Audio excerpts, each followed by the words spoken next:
My name is Michael Guyad, publisher of the Lead Lag Report. I am not a journalist, not an anchor, somebody who's sitting in the game trying to figure it out like everybody else, with the unknowable future always ever present. So hopefully those that are here are able to get out of their echo chambers and at least think differently about tomorrow.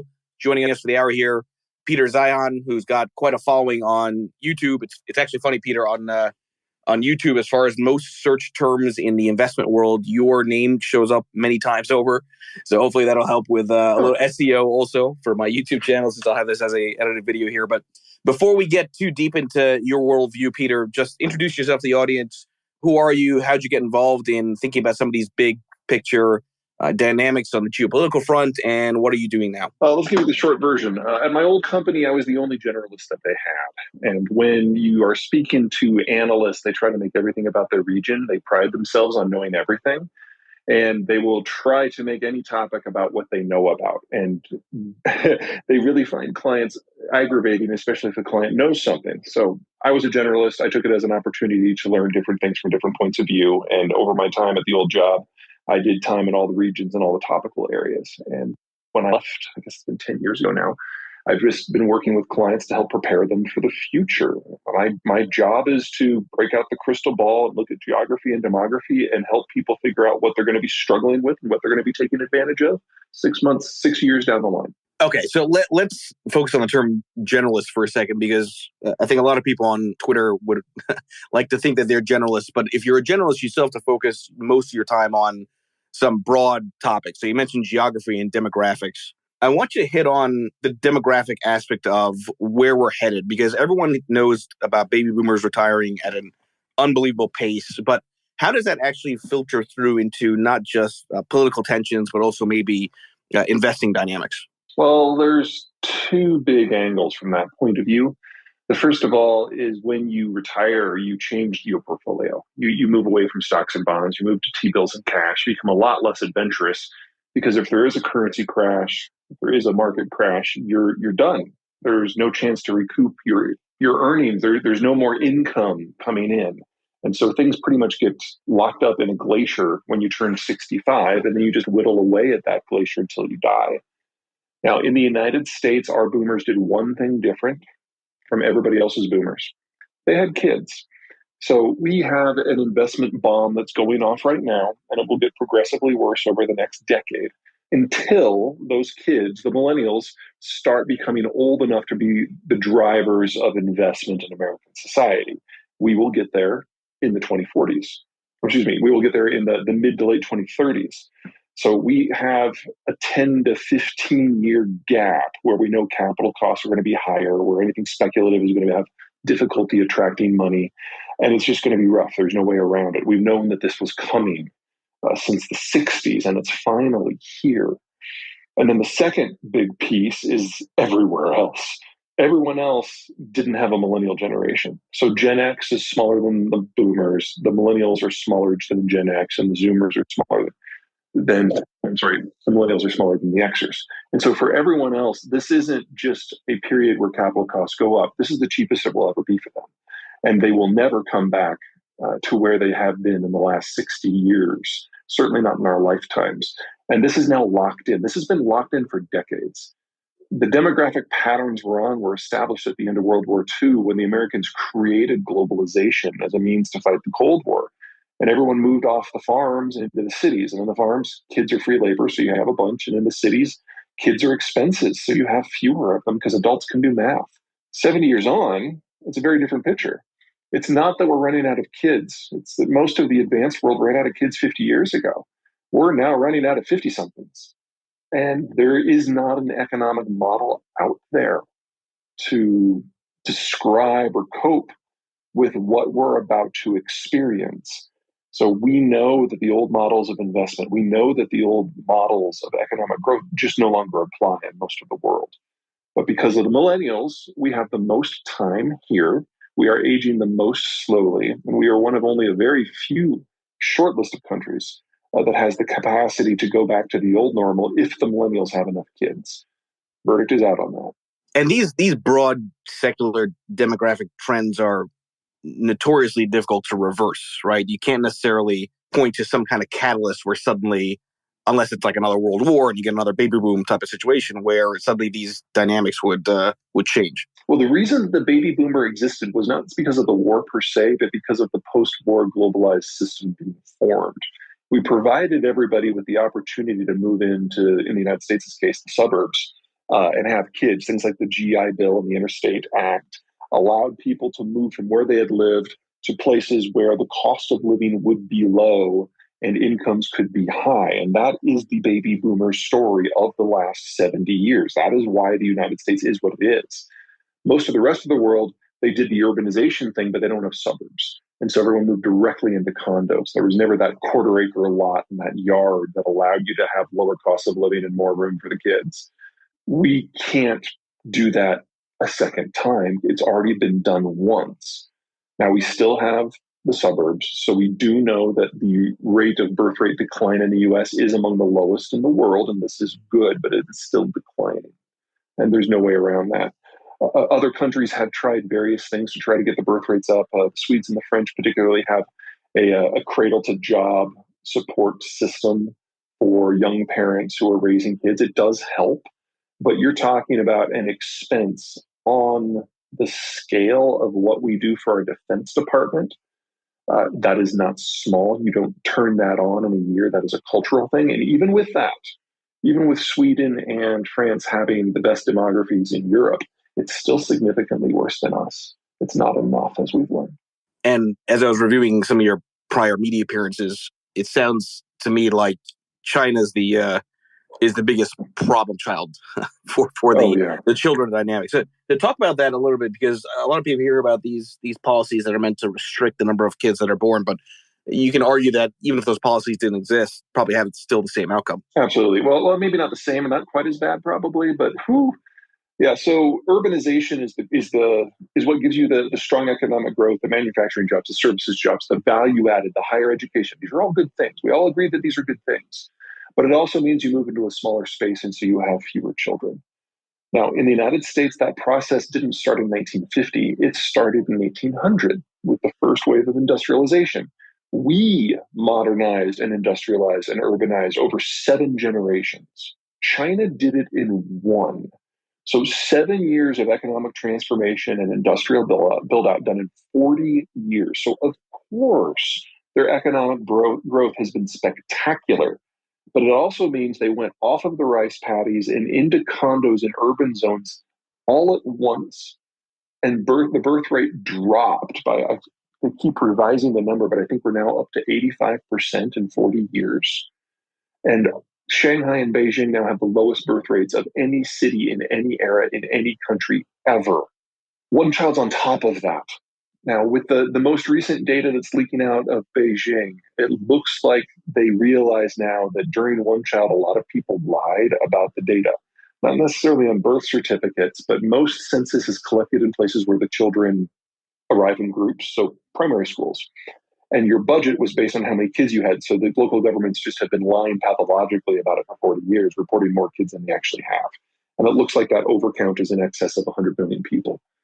So we knew 2 years ago that China was already the fastest aging workforce in human history. And these new revelations come on top of that and suggest that in addition to being the fastest aging workforce ever, they also have 100 million fewer people aged 40 and under than they thought. And that gives China not just the fastest aging demographic ever, but the most rapidly collapsing one ever. And there is no way, if this is true, that China survives the decade as a modern nation state. So I think this is interesting because this does explain why China continuously has these lockdowns, right? To the extent that COVID, Omicron, any other variant is most dangerous to an older population. Well, if to your point, this is the fastest aging workforce ever, and they're aware of that, then you can maybe make an argument that what we've seen from them is somewhat, in quotes, justified. There might be something to that, and I'm sure that's going on in the back of their minds, but I don't think that's their primary concern. Their primary concern is that the Sinovac vaccine, all the Chinese vaccines, don't work against Omicron at all.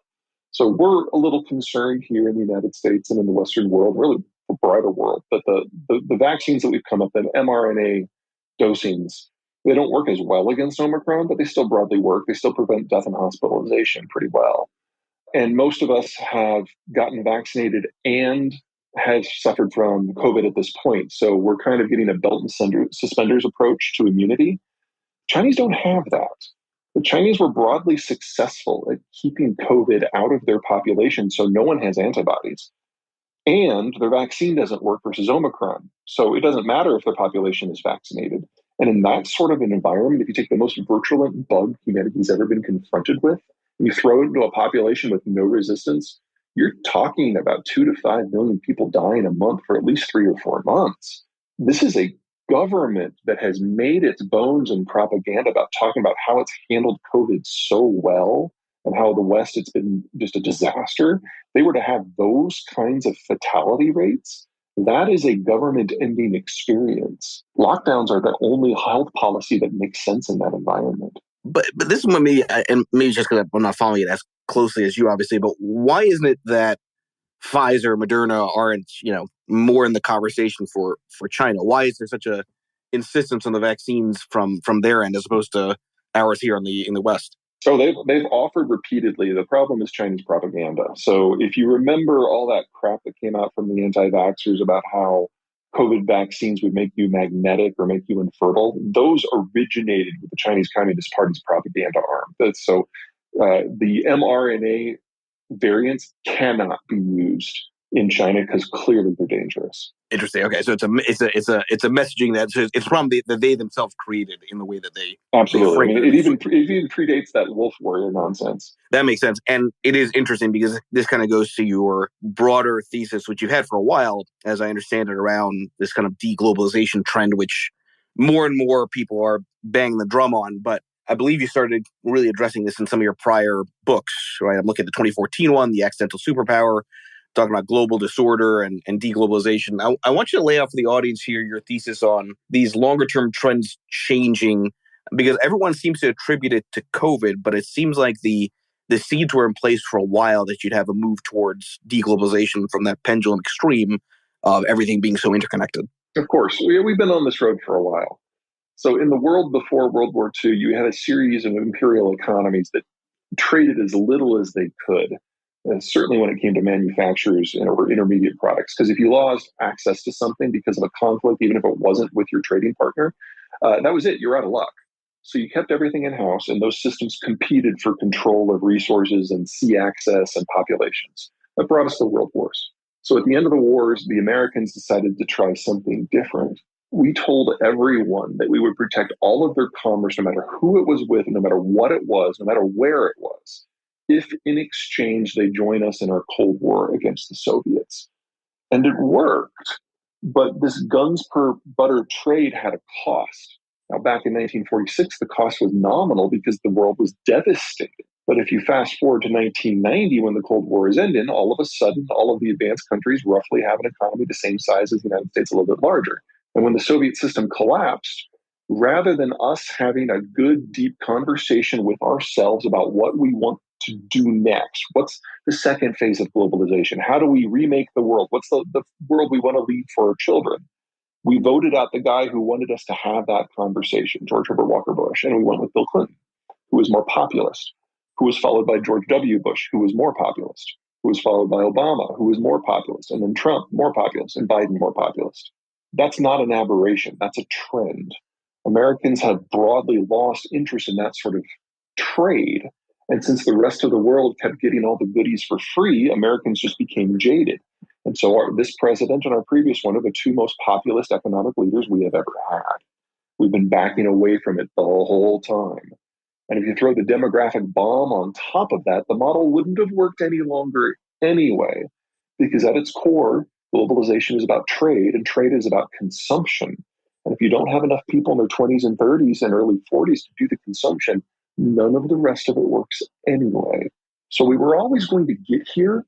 Trump sped it up. COVID sped it up. Biden is speeding it up. The COVID lockdowns in China are speeding it up. And the Ukraine war, honestly, is a bit of a hard stop. So we're here. We're not going back. That higher high of populism is an interesting thing to focus on for a moment. I wonder, Peter, what's your core explanation for why populism is seemingly it keeps on increasing with every single presidential cycle? I mean, I can make an argument that it's probably largely if not fully driven by social media and echo chambers and this sort of categorization by viewpoint as opposed to nuance. But talk about what's sort of been the underlying reason for some of that. Well, I'll definitely agree with you on social media because it's given every wackadoo a bullhorn that we can't tune out anymore. And so it does make more extreme views and more, God, I don't want to sound like elitist here, but relatively uninformed and unintelligent views dominate the information cycle, which is really frustrating for somebody like me who thrives on context. So I won't dive into that. You guys understand that completely. Let me give you two other reasons, though. One, globalization isn't free. It requires someone militarily holding up the ceiling of civilization. And since 1946, that's been the United States. And we're getting out of that business. As of January 1 of this year, I'm sorry, not January 1, as of February 21, the day before the Ukraine war started, the US had fewer troops stationed abroad than any time since Reconstruction. We're done. And so as we're having breakdowns in civil control of things like transport, the US just isn't there to protect it or pick up the pieces. And if you don't have broad scale transport, we're just not interested. And then third, we go through phases in the United States. We have a first past the post electoral system, which means you have to get one more vote than the next guy to get the seat. Well, that encourages the parties to be big tent parties because you have to throw as wide of a net as you can. But that means that the factions that are within the parties are always in motion, rising and falling within their party structures. And from time to time, due to changes in geopolitics or demographics or technology, you have a rupture when those factions just go hog wild and jump fences. We're going through one of those phases right now. We've had the rise of the baby boomers and now the retirement of the boomers. We've had the end of the Cold War, now the end of globalization. We've had the rise of the information age. All of these are disruptive events to society, and all of them by themselves, any of them by themselves, would probably be enough to force a new political reckoning. And for them to all happen in basically the same window, wow. Honestly, it's amazing to me that things have been as settled as they have been of late. Now, we've gone through 6 of these political realignments before. And the last time we went through it, African Americans were to a person Republicans and big business were to a person Democrats. So it's awkward. Things that we think of as normal are now changing. And one of the reasons that everything seems so shrill is each political faction wants to make their issue the litmus test for loyalty for the new political alignment, whatever it happens to be. So look at the abortion debate in that light. Look at what's happening with organized labor. Organized labor strongly supported Donald Trump. Biden is trying to draw them back into the Democratic coalition. We will see if he is successful. Hispanics are shifting wholesale from left to right. This is all part of the process, and we will sort through this. Like I said, this is our 6th, it's happened 6 times before. This is number 7. And it's always awkward and it's always painful and it's always loud. And now we have social media on top of that. And so the populists are absolutely having their day.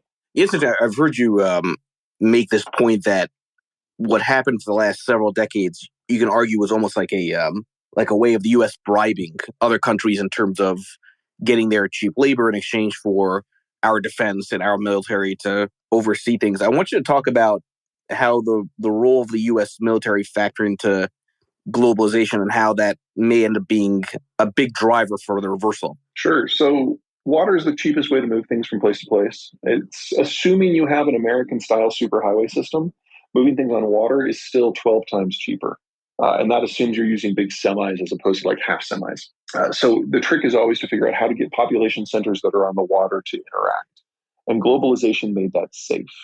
In the world before 1946, commerce was a target. State piracy was rampant, and you didn't have interconnections among economies. But by making the world safe for civilian transport, by meaning that you didn't have to get a national escort, we started shipping things that we normally wouldn't have.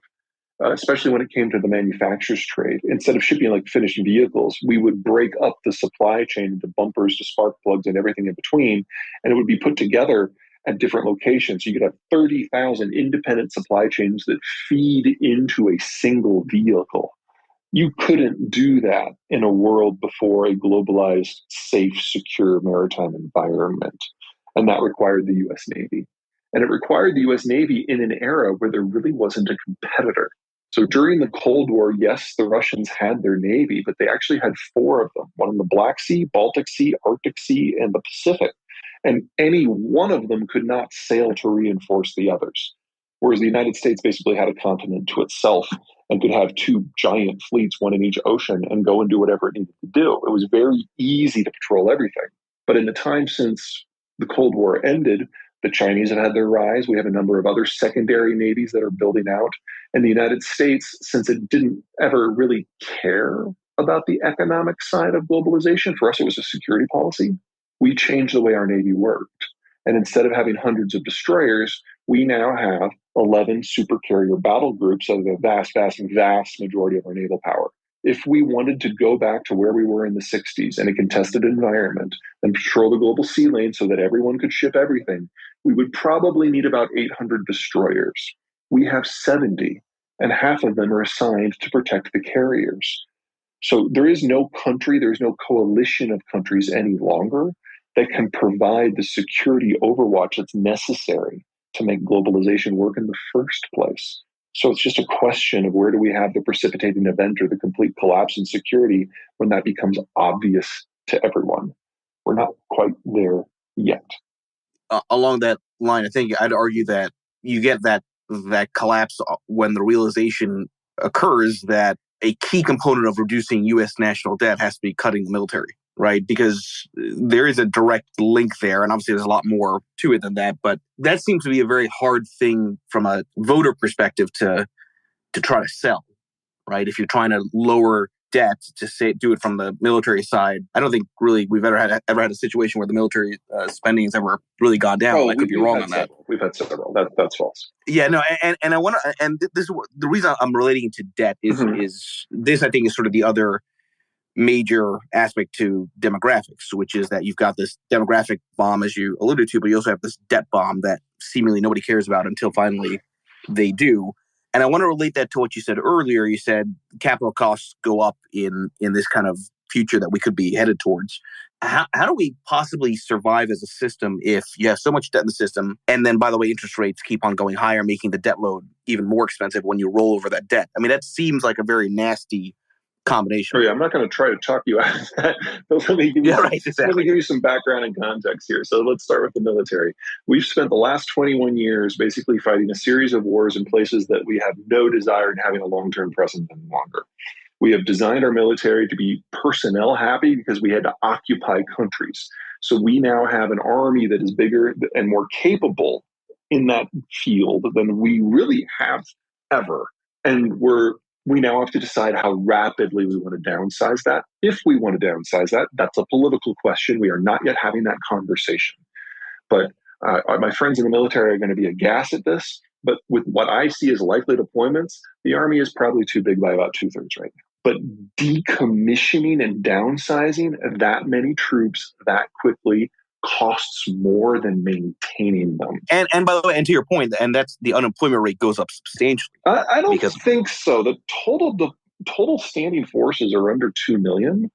So I don't think that would be a big concern. And a lot of people serve their tour or do 2 tours, and then at the end of the tour, they go back into the civilian workforce. So my point is that downsizing the military sounds like a quick and easy fix. It's not. It's a decade process, just like it was in the 90s, the last time we did that. And you will not get meaningful savings until the 2030s. So that's kind of piece one. Piece two, let's talk about the debt a little bit more directly. First of all, it's probably worse than you think. On the political side, the fiscal conservatives have been destroyed as a faction. Trump saw to that. They were the first group that he purged from the Republican Party. They're now swing voters. They're one of the smaller groups out there in terms of voting blocks. And the Democrats under Biden clearly are not interested in making concessions to them to bring them into the fold. So the people who would normally, be the accountants and be wearing the visors, they are no longer part of the conversation at all, which I'm a little bitter about because I'm personally one of them. Second, whatever you're thinking about the debt bomb, it's probably a lot bigger than you think, because not only are the baby boomers about to draw a huge amount of capital, but they have been the world's largest source of the capital now for 20 years. So it's not just that they're going into retirement and they're going to be going on the dole, whether it's Social Security or Medicaid. It's also that we're losing our single largest, single richest tax paying demographic at the same time. So whatever we've had to this point in terms of debt build, it's about to get so much bigger. That's where entitlements come in because Medicare, Medicaid, Social Security, these are so much bigger line items than military spending. And if you're going to be serious about getting back to a black zero for your budgeting plan, that's where the hard work is going to be done. That is much more difficult than simply going after the military. And it will require a lot more sacrifice by people who are voters. Because the baby boomers are, even though they're advanced in age, they are the second largest voting bloc right now after the millennials.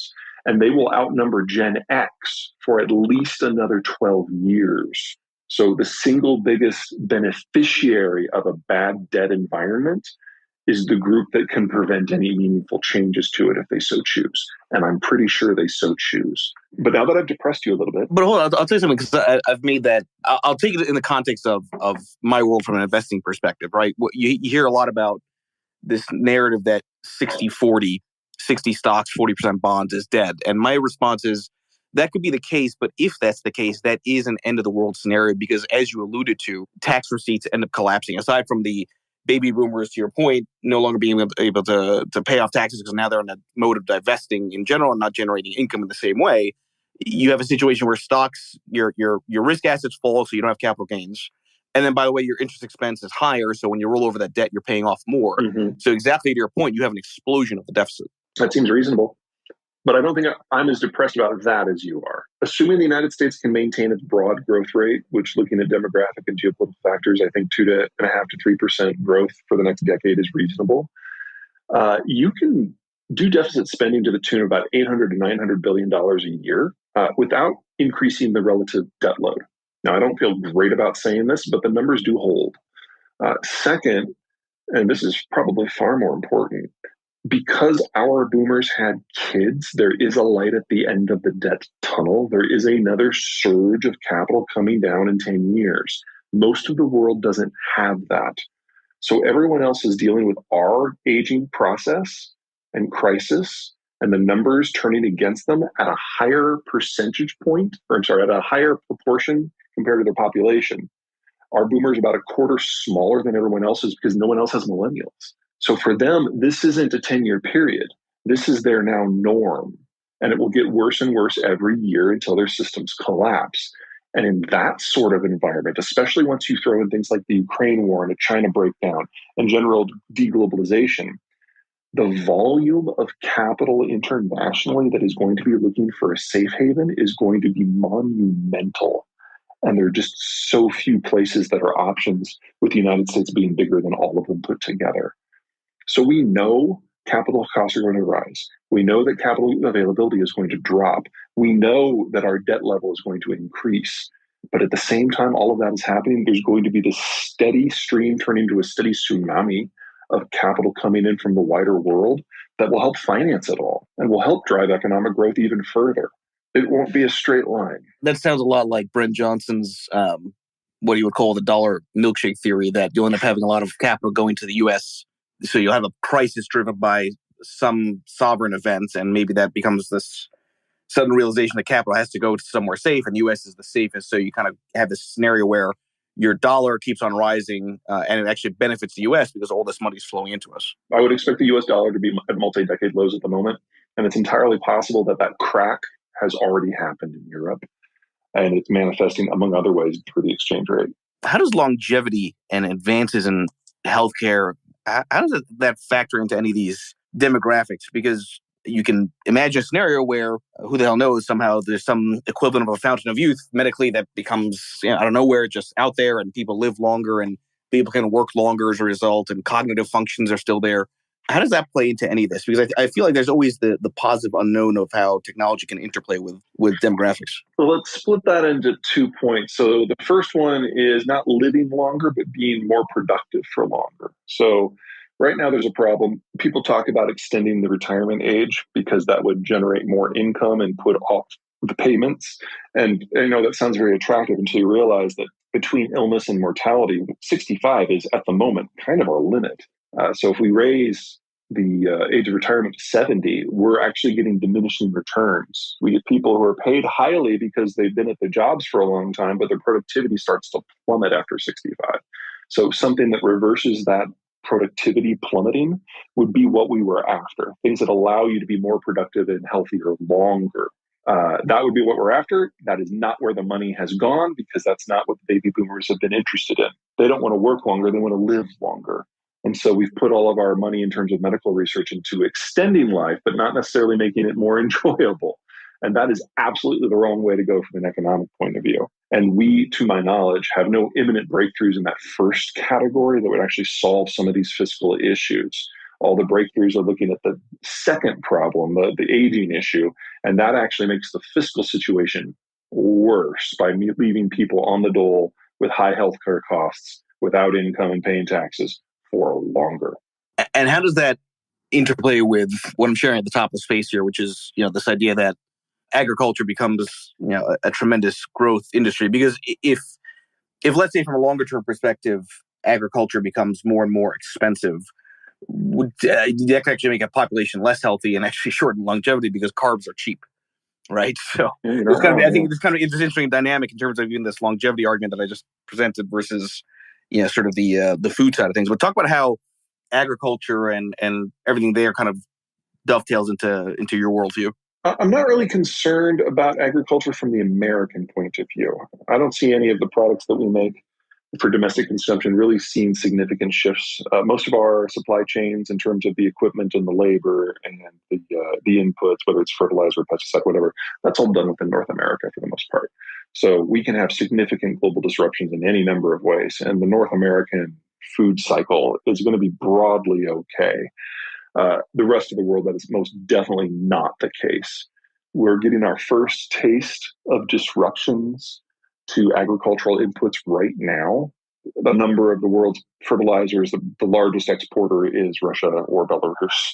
And so we've already seen this calendar year significant changes to who is planting what, where, or how much fertilizer they're using. And when we get to our first good harvest forecast in September, we'll have an idea of just how low global yields are going to be relative to what we think of as normal. We don't have to wait too much longer to find out about that. And this is the start then of a significant calorie deficit on a global basis. Not in North America, probably not in the Western Hemisphere writ large, because that area is broadly self-sufficient and immune to what's going on in the Eastern Hemisphere. But we're looking at input shortages, we're looking at energy shortages, we're looking at capital shortages. And as soon as it becomes clear just how China's going to shake out, we're probably going to be looking at equipment shortages as well.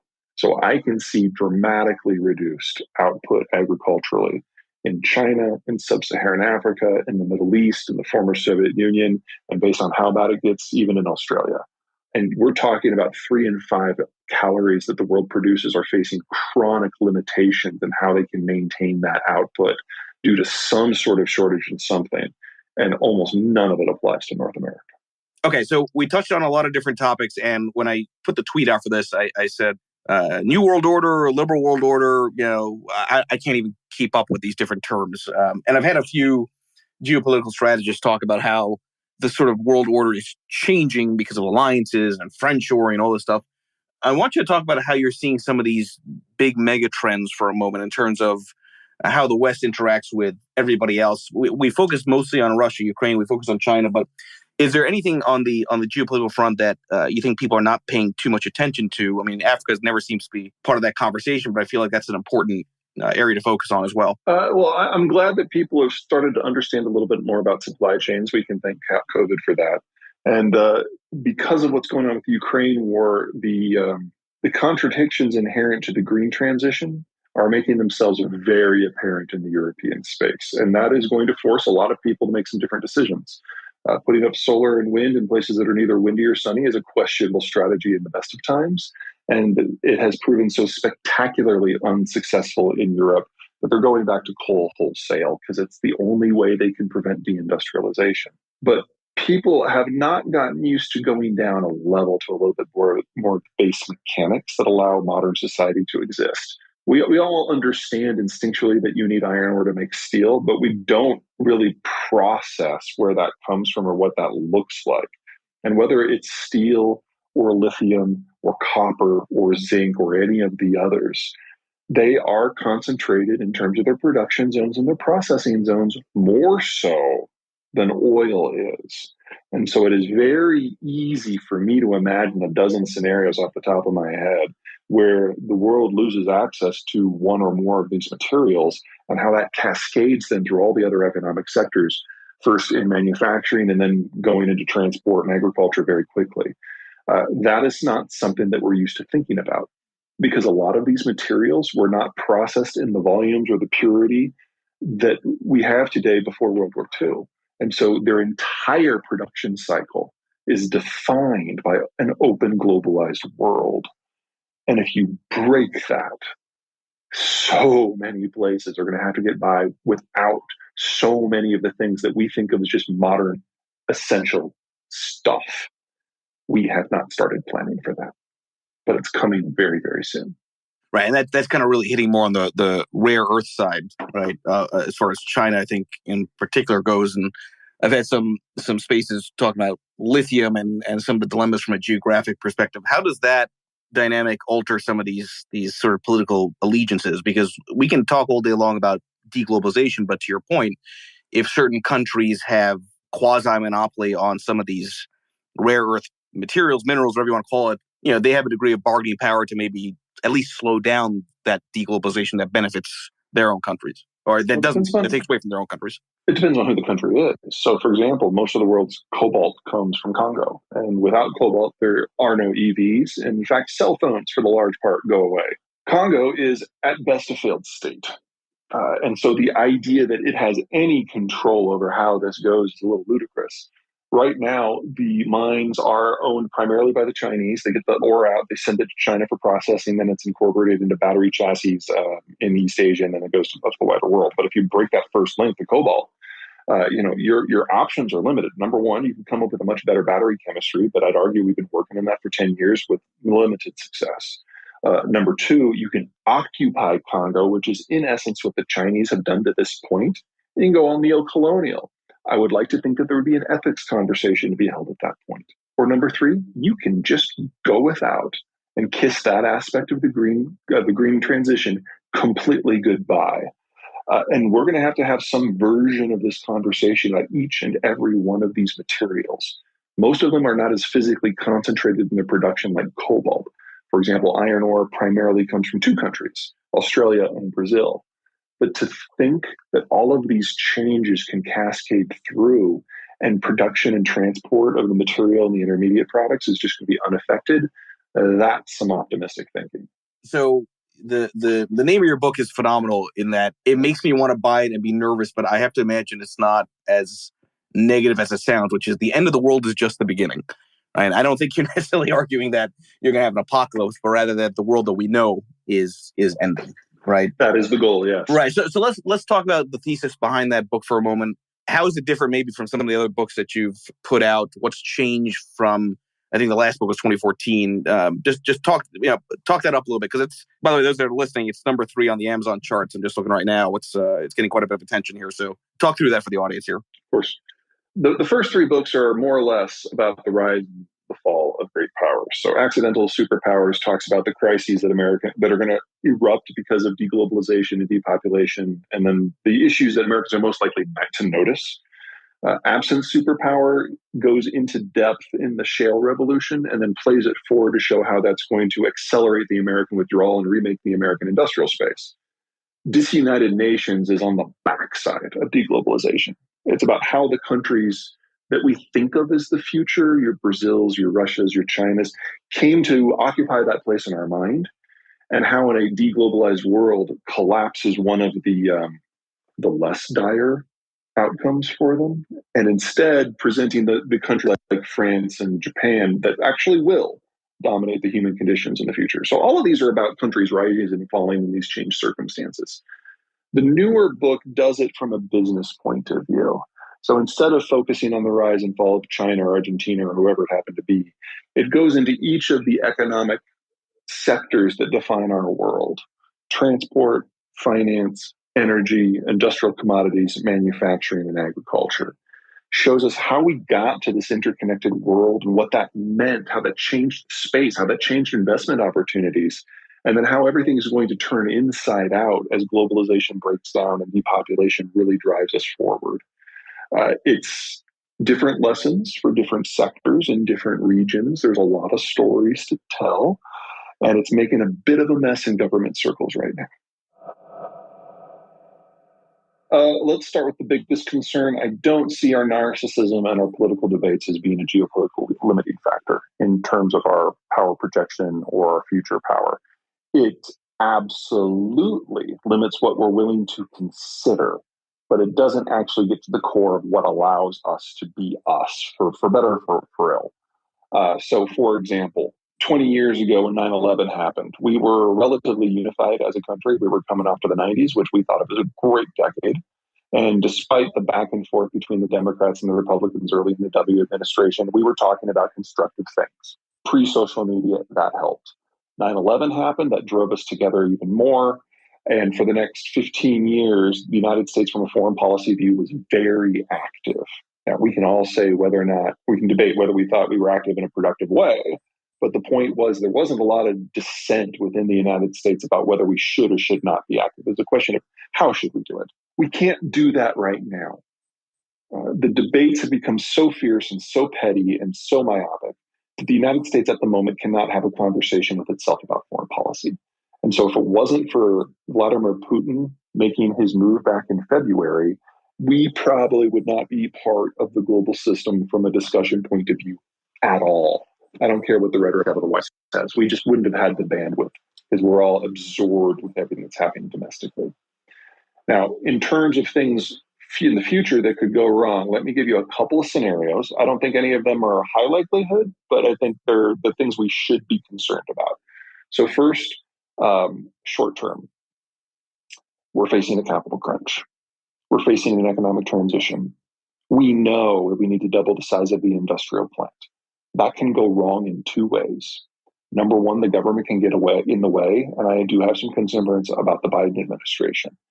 The Biden administration is treating every problem with supply chains and inflation and taxes as if it were purely a demand issue. And that is not the case. Primarily, these are now supply issues.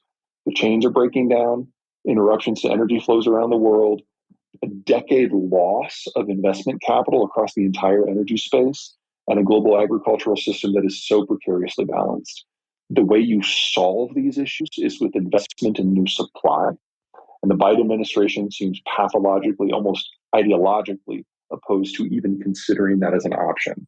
Instead, they're taking steps to increase demand, which in a supply chain stressed inflationary environment is guaranteed to make every single problem that he says he wants to fix worse.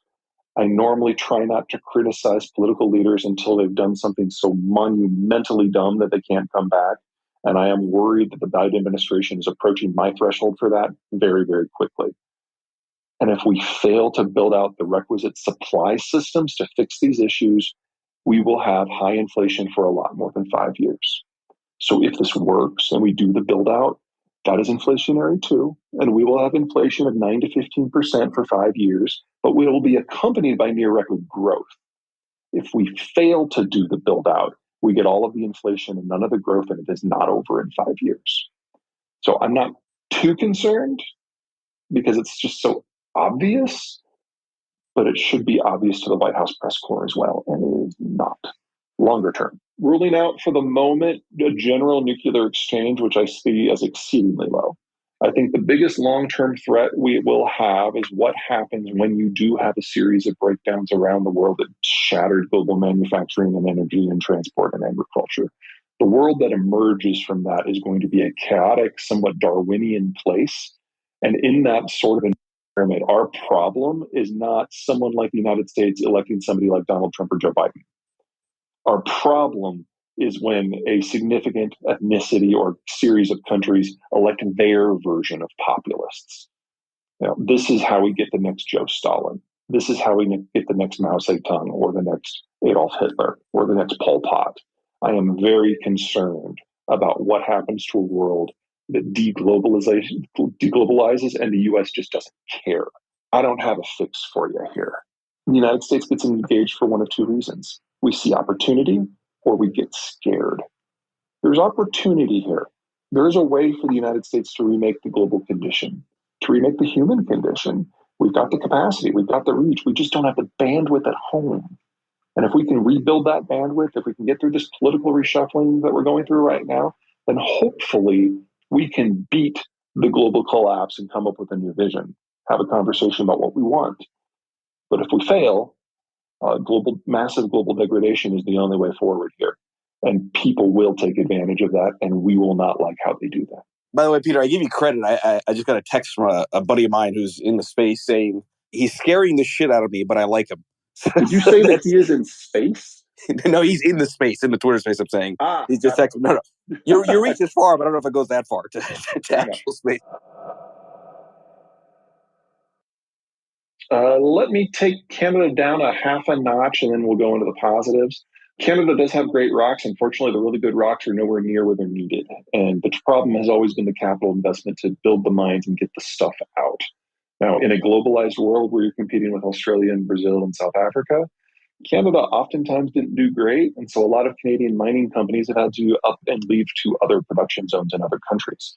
I expect a lot of that to reverse in the world we're going into, because if it's a choice between high production costs or not having the material, that moves the needle. So Canada is going to be able to take advantage of a lot of the technological advances we've seen in the mining space over the last 30 years, in many cases for the first time. And the only restriction on Canadian output will be the restrictions that the Canadians decide themselves. So you get to have that conversation with your provincial and your federal governments. Have fun with that. I'm sure it's going to be a hoot, because we all know how difficult that can be no matter where you are. Now, I am not a CFA. I don't want to tell you what you should do with your portfolio. By the way, I am, and I also don't want to tell you what to do with your portfolio. But things I see that are just slam dunks. If the demand for the product is demographically driven, well, the United States has the world's slowest aging demography, and Mexico is the healthiest demography of the advanced industrial world. So, in North America, you've got a solid consumption base that will continue to grow even without inward immigration, which I think will increase once we get past through this phase where we hate everybody. In terms of commodities, we know that most Russian oil is going to fall off the market. The stuff that goes to Europe comes from Western Siberia, and it's produced in the permafrost. And the second that is shut down, the wells start to crack and you don't reopen them. The stuff in Eastern Siberia wasn't done by the Russians. It was done by Western companies who are no longer there. So that stuff's going to zero. Whether or not that happens in 3 months or 6 months or 3 years, I don't know. We've never had to deal with this before. A lot of the oil production that is in places like the Middle East is not what we would call stable, especially with the United States no longer part of the conversation. So to think that you could have access to oil, and if you have the ability to bring it to market, that seems to kind of be a slam dunk from my point of view. The trick, of course, is getting it to market. If you want to do it in the lowest carbon intensive way, I realize that this is like heresy to some Canadians and some Americans, and especially the Green Movement. But the best way to do that is to pipe it to Texas, where the refineries already exist. So you don't have to build any more industrial plant than you already have to do. I would like to think that that conversation is going to be reopened in the next year when it becomes apparent just how bad the global shortage is going to be. But ultimately, I think the economic sector, especially in Canada, that is going to expand the most explosively and sustainably is going to be agriculture. If you remove former Soviet potash from the market, all that is left is Canada. And Canada has enough to supply the United States, but not a lot else. And we are going to have chronic, crippling potash and phosphate shortages in Australia, in Africa, in Brazil, and in South Asia. And that is going to have a horrific impact on our ability to grow staples. The crop that is likely to suffer the most in terms of overall output is wheat.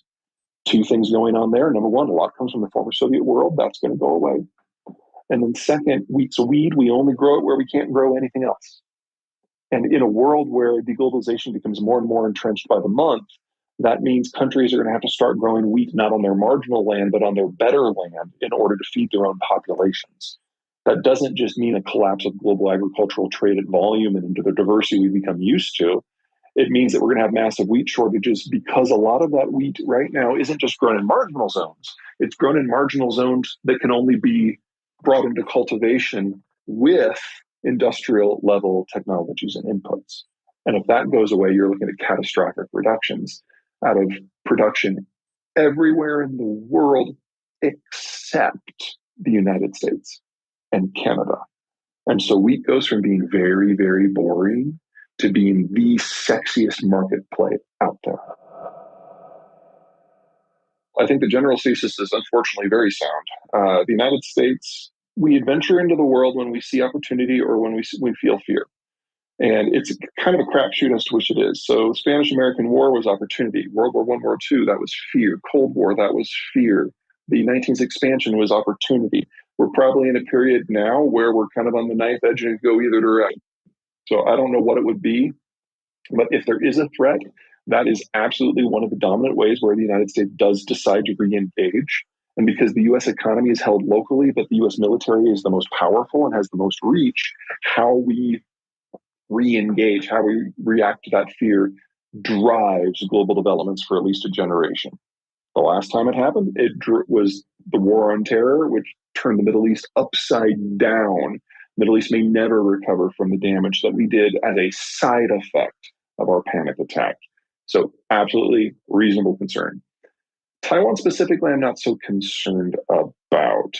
One of the weird things that has happened in China in the last few years is the consolidation of Xi Jinping's cult of personality to the degree that there is now no one left in the country that is capable of acting on independent thought.